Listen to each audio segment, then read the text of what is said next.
hear the static scraping on the sheets. You know what I mean? I don't want to hear that. You need to on a man need for cream on a foot.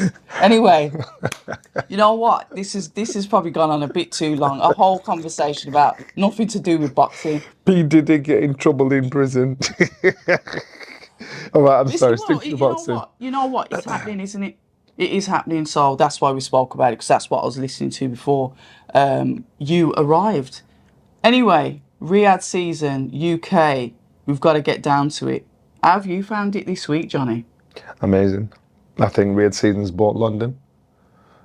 And then saying that, you're looking at some iconic places where they've held press conferences, public workouts and things like that. And you think, wow, you know, and really, you know, Turkey has done, you know, he's followed his passion. He loves the boxing. And he's thinking, I'm going to throw, if it takes the money I've got, it's a drop in the ocean to me. It's the world to you, like, yeah. And realistically, he's straightening it out to basically say, look, the only people you are affecting if you don't do this right is yourselves. Yeah, for real. You know, promoters work together, TV companies work together. You know, this could work if you get the model right. But unfortunately, human nature kicks in, and greed of individuals, because boxing is one of those sports where individuals profit. Whereas what Turkey's done is saying, no, you know what? If you want a piece of this cake, you're gonna play by my rules. Yeah. I hope it lasts for many, many, many years. You know, the rumours are, you know, it won't last when he's done. It's done. I hope it lasts for many, many years, and it sets an example for somebody else coming through. But it probably needed somebody like him to have such a vision, because his visions come out because Riyadh season, when it first started, all people were talking about was the past political situation and against it. But now he's saying, well, on a minute. And I believe if a country has been a certain way for a certain amount of time and you're trying to create change, if you're constantly saying you did this, you did that, you did this, so you can't change, we're not listening to you, how are you going to get change? So he's trying to change the perception. He's trying to change the view of the world on his country, you know, his kingdom that he loves, and he's doing it in our sport, as far as I'm concerned, because we're no longer talking about the former political situation. We're talking about Riyadh season, what's happening now. We can go into many other things that are in the same situation, you know, where you think, well, it was like this yesterday. It's changed today. So let people change. Let people, let countries, let people change. Let them develop if you want change. So I think in regards to what he's done over here, we were at Guildhall last night. I've driven past that place many, many times, never been in it. Went inside it. It was a bit of a history tour. I thought, wow. You know, I've lived in England all my life. I've never been in that place. You know, well, he opened it up, and one of the curators like gave me a bit of a history tour. I'm like, oh, I like that. And you just didn't know that was there in that place. You know, I don't know where we are tonight. I don't know if it's Trafalgar Square or weather depending to have a weigh-in. We're doing a red carpet in Leicester Square the other night. Proper movie style kind of thing. It was nice. I'm not being funny, but Eddie Hearn does the red carpet like grand arrivals. Yeah. No shade. Yeah. But he's done that with Matchroom. But yeah, obviously Riyadh's done it with like the blue carpet entrance. Yeah, but it's forward thinking. Yeah, it is. It's forward, and you've got to spend a little to get a lot. And so Eddie's been happy to do that. And Riyadh season saying, well on, yeah, boom. There's going to be a price. You know what I mean? Always a price. There's going to be. But I'm telling you now, I just think, you know, it's been wicked. They bought London, and we thought Riyadh season would stay out there. They're taking all over the world, and I bet you anything on Saturday night when you've got near on 96,000 people in there, you know, they're going to see why the UK fans are the best fans in the world. And that, when they're good. Yeah. When they're good. When whatever we are the best boxing fans in the world. Yeah, boxing fans, but yeah. I won't talk football, but when they're good, they're great. Yeah. And then all of a sudden you'll see, even the Americans, they look over and think, wow. Well, they do, because I speak to a few of the fighters and they're like, UK's like where it's at. We've got to come over. You feel the love. You feel the love. It's like your boxing fans are like. I can remember Deontay Wilder watching AJ fight he was in the commentary. Was that when he had an argument with Tony Bellew? Yeah. I remember that. And they saw the love for AJ and they cheered and they heard the fans. Yeah. And my mum's like looking around to say, damn, I want some of this. He was in awe. You know what I mean? And like nothing beats it. Remember Ricky Hatton taking the UK to Las Vegas and drinking it dry. you know, they've never seen anything like that. But we're very unique and very fortunate to have such amazing fans. I've got to touch on what's been a bit of a hot topic this week, Johnny. Yeah. And all right, I did put something out on X. One of the things that obviously I was watching it at home. I weren't here for like the Monday event, then the grand arrivals on Tuesday, and then the public workout on Wednesday. So one of the things that I was looking out for is obviously you look out for the corners, and I saw that Daniel Dubois wasn't with Don Charles, so I did put out on X, question of the day, where's Don Charles? Because look, it's what you see the trainers with the fighters. I thought, oh, he'll be there for the public workout, and he wasn't. So I asked the question again, and then we get a plethora of interviews from Spencer Fearon, literally just like letting rip on Triple D's dad. And then obviously Frank came out and said Don Charles will be in the corner on Saturday night. And obviously saying that he's under the weather at the moment, which I've had a couple of private messages saying that, Don is under the weather, etc., etc. The atmosphere, the rocking of the bolts of Fight Week because of all that stuff that's come out. How have you found that? I knew Don was ill on Monday. I'd done something. I said, where's Don? He don't seem like. Did a bit of digging. I knew he was ill on Monday. So, but then I started hearing all the conspiracy theories bubbling over, and I'm like, come on, man, because Don's a nice guy, Lovely guy. Yeah, and I'm like, come on, don't throw shade on Don. Don't throw shade, but they're throwing shade on the camp. I think Spencer Fearon's tirade was more personal than, and people don't understand what it was about, and it will come out. I spoke a phone to Spencer. Yo, what you doing, man? What's going on? Spencer and he went in. He went in. 10 toes down. He went into it. 10 toes down. And he basically said, you know what? I've got a solicitor's letter this morning from Stanley Dubois. I think his name's Stanley Dubois. He said, saying what? Defamation. Yeah. So he said, if this man wants to take me to court, I will stand up in court and blow him up. So the worst thing he could do is want this to go to court. He's better off shut. Dude, Spencer's vexed. He's mad. And I'm like, damn. I said, so he said, listen, when you send you these solicitor's letters, and I thought, rated, I'd probably do the same. If someone sent me a solicitor's letter, the first thing I do is make it public. Because what they do is, they try and shut you up. They'll send you a solicitor's letter to fine you. So shame on you. Say, hey, you sent me a solicitor's letter because you don't want me to say anything. And each time you send me someone, I'm making it public.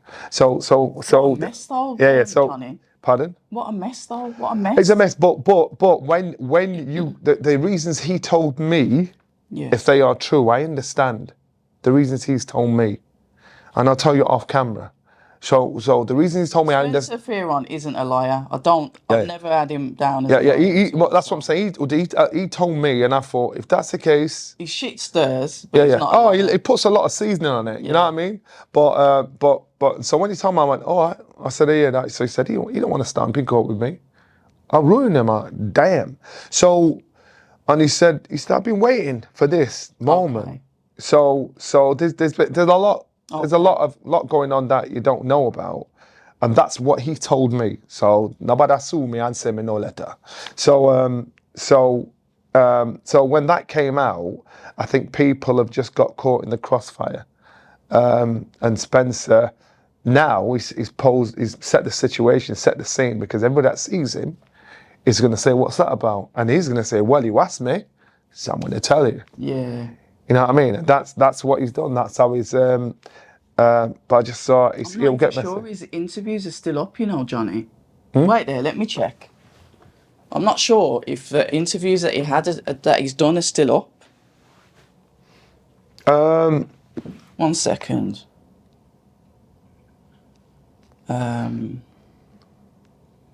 Because I think the first one that I watched was on Boxing King Media. Nah, I don't Yeah, watch it. I watched Unboxing King Media.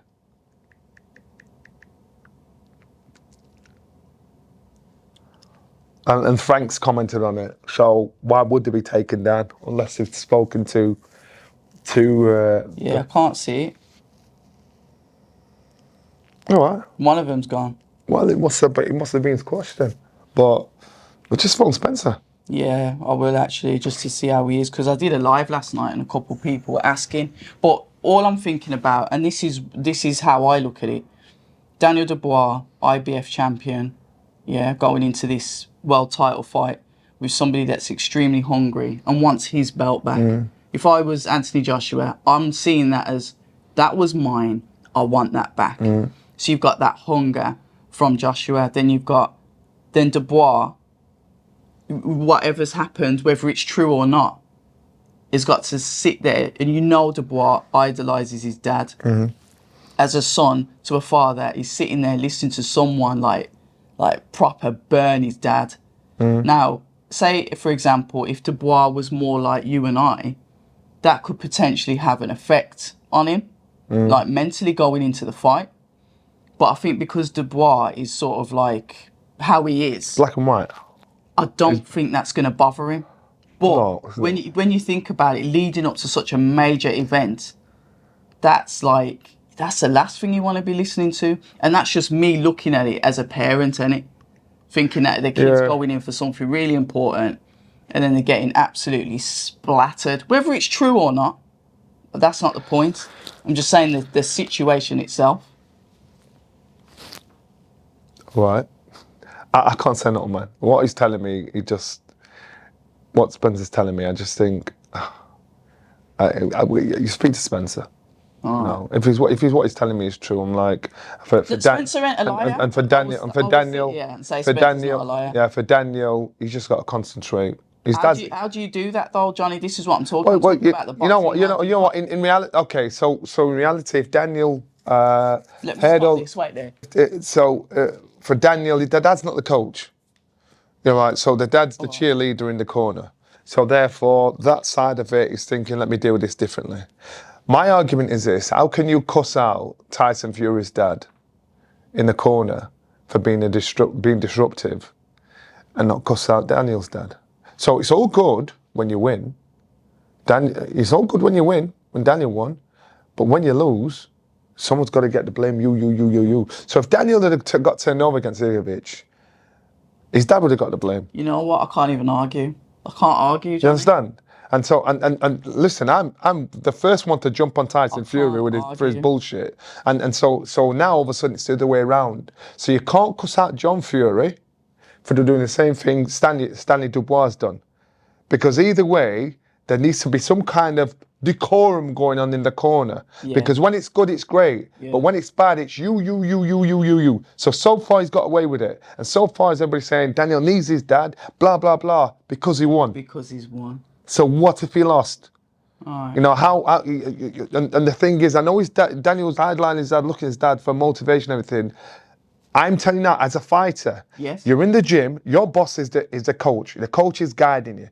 The coach is tweaking you. The coach is making you better. When you step those stairs into the ring to fight and the bell goes, you are the boss. Right? So when you come out to the corner, your coach is just reminding you of what you can do. Do this, do that. Come on, remember you can do this. He's reminding you to believe in what you can do. That's your coach's job. So when you've got somebody else cheerleading, making noise, he's distracting you, Clark. That's what he's doing. So even though his dad's there to G's son on to get it into his head, yes, you can do this, son. Your job, Daniel's probably, I like Daniel. But does he listen to Don though? Well, you know what? I like Daniel, but I don't know him personally to say he's a friend. But I like him. So it's somebody I just think, you know what? Say hello to, say goodbye. He's a nice kid. What I'm saying is, you know, when you're in the ring, it's no good being able to just remember. You've got to be able to think. You understand? So because when you're in the ring, that's when it's your responsibility, because you're the only person that's going to get killed if you get it wrong. Not your corner man, not someone shouting ringside, not the fans, not your mother that's at home. You're the only person that's going to get killed. So that's the time you got to take matters into your own hand, and that's where you got to learn to think. Brendan always said, schools teach you to remember. I'm teaching you to think. And that's the difference, because if you can think on your feet, you can put me in Timbuktu and I'll be all right. Survive. And so in the world of boxing, the only place you can legally get killed, you've got to learn to think. Daniel, to what I see, isn't capable of thinking to the extent of actually diversifying when shit goes off. So yeah, we're all saying his dad's good for him, X, Y, Z. That's when he wins. What about when he loses? And you can't give John Fury shit and not give Stanley Dubois shit. You can't do it. You know, it don't work like that, man. It might, you might know how to motivate or put the fear of God into his son, but to me, it's just got wrong written all over it. You know, it's okay. It's okay for people to say, well, Nelson, what you're talking about, he's still winning. If he'd have lost, who would you have blamed? It's that simple. So when it's good, it's good. When it's bad, nobody wants to take the blame. That's just how it is. That's human nature. Anthony Joshua seeing all of this then, the flip side. Obviously he's going to be aware of what's going on. He watches more than he'll ever tell you. He's that kind of guy. Advantages and disadvantages for him going into this fight. So Anthony Joshua's 34 years old, turns 35 soon, I think. Shout out the Libras. October people, man. Daniel Dubois, 27 years old. He's a boy when it comes to he's a baby heavyweight, and so he's still got a lot of growing, and he's got to go for the good and the bad. So where he is, that Anthony Joshua's been, I have no questions of Anthony Joshua, because he's had the cheers, he's had the boos, he's been a hero, made a hero, he's been made into a villain. You know, he's been criticised, he's been critiqued. All these things, he's had them all bang, bang, bang, bang, bang. And he's had to go through it. And that's what makes you thick-skinned in our job. And unfortunately, on the way, you'll be screwing on people saying, you know what, you said this, you said that. It's not until years later, when you're at this stage of Anthony Joshua's career, when you look back and those things that were said that you didn't like at the time, you think, oh, I get it. I know what you're trying to say. I get it now. Because now I see a mature Anthony Joshua. You know, the Anthony Joshua it's the journey getting from A to Z is the aim. But you've got to go through all these experiences, ups and downs, to get to Z, to get to where you need to be. That's what Anthony Joshua's done. So his heart, his desire, his attitude, his want, his overthinking, his everything, his ability, all these things have been questioned, magnified. The pressure's been put on him, and he's gone through it. And yeah, he would have gone through an emotional roller coaster of hating on people because you said this, and hating on because they're saying stuff that you probably couldn't see at the time. And went, oh, I get it now. Now he's in a place of maturity. That means he's had experiences, both good and bad, to get wisdom, to be wiser, to mature. That's what maturity is. So Danny Dubois, where he was. So Danny Dubois got to go through all that now. But he won't, I don't think he'll receive it the same way as AJ does. Do you understand what I'm saying? The penny drops eventually. You reckon? You have to learn your lesson somehow. The penny drops eventually. You can say something about a fight today. Yeah. And at the time that fight will hate you because he cannot see what you're saying. And then time moves on and he goes through it and he looks back when he's been through what he thought was the worst part of his life at the time, and he thinks, you know what? You just think about your life in general. Right, and you think, and even people watching this, think years back and think of some event that happened in your life that you thought there was nothing, it was the worst time in your life. How am I ever going to get out of this? Roll on years later, when you're looking back at that time and thought that was the whole world, and you thought, oh my God. You look at it and you think, spot on. You've learnt your lesson. I can think of it right now. You know, it's in sport, it's in work, it's in relationships. But you've got to learn your lesson. You know, but unfortunately, the ones that have seen it will take it and they'll get the blame for your emotions at that time. But then when you get to that stage there, you think, oh yeah. I've seen fighters and said, you need to quit. But I've said it from a place of love. And I've said it because I know for a fact, when they get older, and I mean 10, 15 years after they're retired, they're gonna be punch drunk. It's going to affect their personal life, and they're gonna think, was this worth it? I know for a fact at some point when I was boxing, once I realised I could fight, I was prepared to die in the ring. Was you? I went, I'm going to die. I remember getting in the ring against Carl Thompson, I thought, I will die here tonight before I lose. I look back at myself, I want to punch myself in the face. How could I say that? I think, what an idiot, Johnny. But yeah, you've got to go through life's lessons to actually look back and think, oh, I get it. You can show commitment, you can show determination, you can show all that stuff. You're going to make a deal with the devil at the time, but then as time goes on, you're going to have, everybody pays the price. That deal, you're going to pay the price eventually. And so that's why Anthony Joshua is where he should be, and he's still got a lot of growing to do in different aspects of his life, I'm sure. Danny Dubois is where Anthony Joshua has been. So when yesterday at the press conference, it was like watching a scene out of Only Fools and Horses. And so AJ was being articulate, he was trying to say what he's saying. Daniel said, let's just get the fight done. I thought, yeah, I've done it. He was like a child. I've got my former one-liner out. And AJ, you saw the maturity on AJ. He could have destroyed him, because in the gym, you'd have destroyed man like that. And so he let Daniel say what he's saying. He went, as I was saying. And the crowd started laughing. That was he's a simple-hearted kid, But what I'm saying to you is, I thought it reminded me of Trigger. I've Only Fools and Horses. Rest in peace, Trigger. And it is coming from a good place, man. But what I'm saying to you is, AJ, that's maturity. AJ sat there for, go on. Anyway, carried on. Could have destroyed him verbally. And AJ's not that kind of guy. He'll say something if he feels disrespected. Yeah. If he don't feel disrespected, he'll go through the motions. Yeah. That's just how it is. I don't think he took Daniel seriously because of what you just said there. So he just was able to keep that composure. So Daniel's performance, he understands Daniel is black and white. That's how he is. He sees things black and white. He don't see no fear. He don't mean to disrespect you. He's like a child. It's black and white. He's black and white. So he knows for a fact, I can't rant with this boy. I can't go show him any mercy. I can't show him any hatred. I've just got to get my job done. I've got to concentrate on me. And that's what you're seeing with Daniel, and that's just who he is.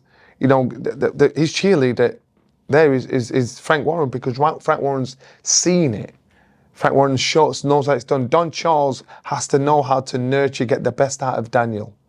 His dad, being his dad, knows he has the right to shout and bawl at his son to get the best out of him, because that's his dad. But there are no questions to be asked of Anthony Joshua, because he's rode the bike, man. He's rode the wave. He's been there. He's done it. So who do you see winning? I see Anthony Joshua winning. You're late. I see. You know what? There's two ways it can go. Yeah. Danny Dubois saying, by any means necessary. By any means necessary means no matter what, you are getting it. Now you've got two egos that are getting in that ring, two big punchers, two probably of the biggest punchers in boxing right now.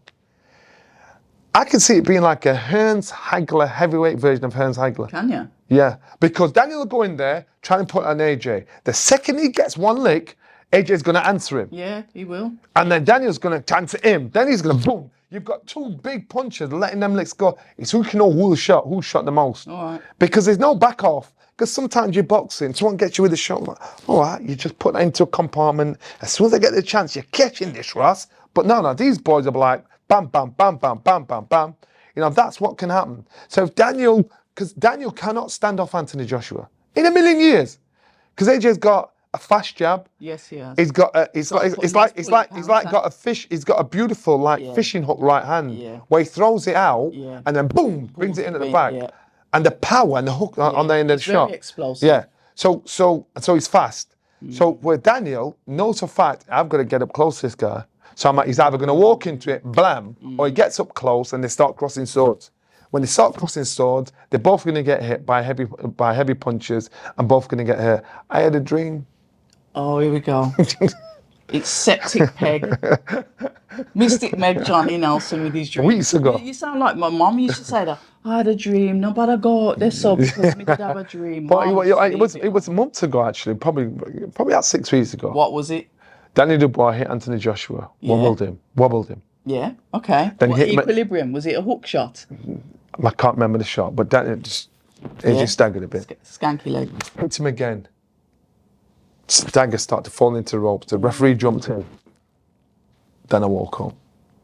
We don't. I'm not going to misread it like I did with the Tyson Fury one, because I dreamt that. You had a dream about Tyson Yes, Fury? yes. Behave. Yeah, I did, and I told people. Is it on tape? It's on tape. So, because I said Tyson Fury is not happy with the decision. There's controversy at the fight. Dig it out, find it. Dig it out, find it. Okay. And I can remember in the dream, Tyson saying, "I won that, Johnny. You know, I won that. You know," and I'm like thinking, "This is a dream." I'm like, "What happened there?" So it might have meant he lost and he thought he won. Yeah. Or he won and people thought he shouldn't have won, but obviously he lost and thought he won. But anyway, so this dream, I thought, all right, Johnny, shut your mouth, because I'm not going to say Anthony Joshua gets knocked out, because all I saw was a referee jumping in, might have given him a count. The fight might have carried on. You know what I mean? But what I'm saying is, heard it here first, and what I'm saying is, that's what I saw. I woke up. So if I say what I see, in my head, Anthony Joshua wins. But when I got getting that dream, I'm like, what the fuck? What? Nah, that's not right.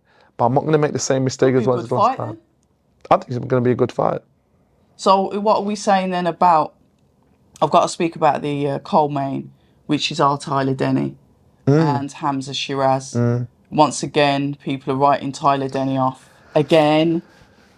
And come on, Red. Come on. You know, I like Tyler Denny. I love his story. Oh, stop this. I love his story. You know what? And I think he is what makes our sport amazing. You know, this man's living in a tower block, 1-bedroom flat with his woman, and he's a bin man. He's trying to make a living. He's trying to, and he's boxing as well. He's having to juggle like like the majority of fighters have to do, but you only see the highlighters like AJ and people are. So then he gets his chance to win a European title on home turf. Yeah. So in doing that, I'm like, that's your Roy of the Rovers moment. And I said to him afterwards, I went, yo, listen to me. I said, I know you're going to go mad because you got paid well. I said, buy a house, put a deposit on a house. Assets. Put a deposit on a house, and take a few grand out of it, go on holiday with your girl, drink up, have a good time so you feel like you've been rewarded for your hard work, but buy a house. Put a bit away for your tax, buy a house. You know, you've done it. Now, in your next fight, that's going to help you secure your house even more. He went, yeah, I appreciate that. I said, because you understand, because I thought, you've overachieved there. And he's been written off so many times because his style is so simple, you know, but because it looks so simple, people think they can beat him, so they underestimate him, and then he beats him.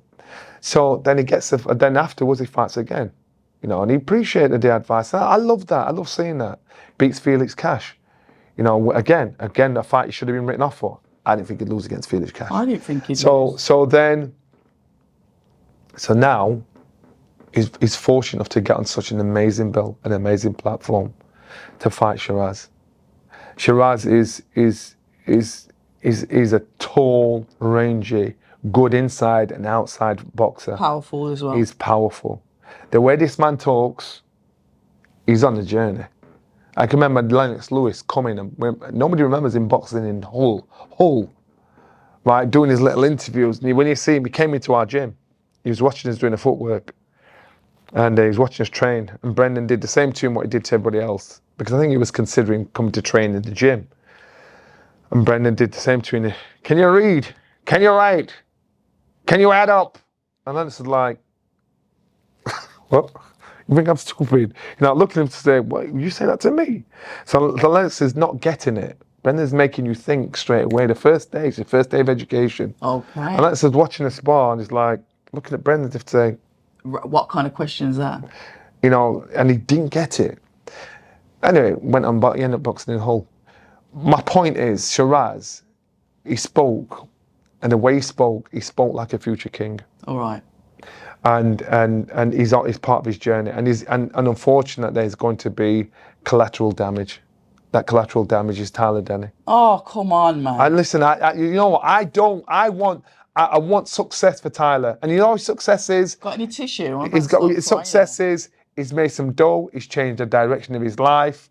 And you know what? He's in the books. He won a European title. But I think he's the lamb to the slaughter on Saturday night. Lamb to the slaughter. I'm telling you. And I love this boy. He's the lamb to the slaughter Saturday night. Sheeraz is a weapon. You know, I'm like you. I'm his. I hope he likes me after this. But I want him to win. So you can give an opinion. I want him. You don't like somebody. This is what I'm saying, John. Yeah, I want him to win. That's your opinion. Yeah, but that's your expert. yeah. You are. And you know what? And I hope. That's your opinion. This is one of the times where I hope you're wrong. I'm wrong. I hope my big mouth has run away with itself. I hope I'm wrong. But common sense, what is it? What it is when you see people in boxing that have been in our sport for years. Yeah. That are born and bred in our sport, and then it comes to a fight. And they get sucked in and they get dragged in with a wave of stupidness of people's opinions. He's that, he's this. And all of a sudden they start to think like the sheep. And you're like shocked to say, you should know better than that. What are you doing listening to these people? So when people that be in our sport, when you have an opinion, stick to it. Don't be a coward and follow the sheep because you want to be popular. Yeah, for real. Stick to it. And people might not like what you've got to say, but you know what? They can't actually tell you about it. You don't know what you're talking about because you've been there. You've done that. You get it. Yeah, well, that's why I've got a lot of respect for you anyway, because you're an ex-fighter. It's good to speak to ex-fighters because they understand it the most. You will see things, even with body language, movement. You will see things that the untrained eye, the fan, you know, I'm probably casual, you know, probably a casual fan. You'll see things that I won't be able to see because you've been there. Yeah. So I've got to value your opinion. It's hurtful because I want Tyler to win. I want him to win. I want him to win. But you're looking at it from the expert. You look at Sheeraz. He can fight long, he can fight short. I know. Look at the size of this beast. I know. No, it's like me and my little granddaughter. Oh, behave. You know what I mean? I mean, size-wise. Yeah, all right. You know what I mean? I'm like, come on. Yeah, and he can fight. Yeah, and so can Tyler. Tyler can fight, you know, and he's got a big heart, but you know what? We'll see. Boatsy Hutchinson. Jesus. Boatsy Hutchinson. Yeah, Boatsy Now, Willie Hutchinson used to train at our gym. Ah, so you know him? Yeah, I know Willie. Yeah, I know Willie. Willie can cause trouble in an empty room. Yeah. And he's brilliant at winding somebody up with a smile on his face and annoyance about him. He's the only person that I've seen grab some kind of emotion out of Joshua Boatsy, where Boatsy had to grab emotion. When Boatsy had to grab him by his neck. That's not emotion. So that means he's getting under his skin. The problem is this: Willie Hutchinson can box. He's a very good boxer. He's underrated. And you remember, he was actually a very well-decorated amateur. People don't forget that. He turned professional with Haymaker. They signed him for his first fight. And so I think it's with Shelley Finkel now. These people don't sign rubbish. Hutchinson's problem is Hutchinson. Boxing loves him, but he didn't love boxing enough. And so now, all of a sudden, he's straightened his private life out. Yeah. And now, hopefully, the two have married up, where this kid is a good boxer. You know, he can fight, and he's got bottle. He's getting with Joshua Boatsy, who, in my opinion, has not shown his full potential yet, because I think he's an amazing boxer. But he's been able to box within himself and still be successful. I agree. So therefore, now I see this situation with him and Willie Hutchinson. I think he wants to hurt him. I think Boatsy wants to hurt him. He wants to give him a hiding. He wants to give him a beat. So doing that's going to kickstart him to think, I'm going to fuck you up. But did we need that from Joshua? Yeah, because at this stage in his career, he should have been a lot further. He should be a world champion at this stage of his career, or at least box a world title at this stage of his career. You know, so stuff that has happened in and out of the ring, whatever, has stumped that. But he was on that route though when he was with Matchroom, but then you lot took him, and then that kind of slowed down a bit. Look, shall I tell you what it is? The politics of our sport affects the sport.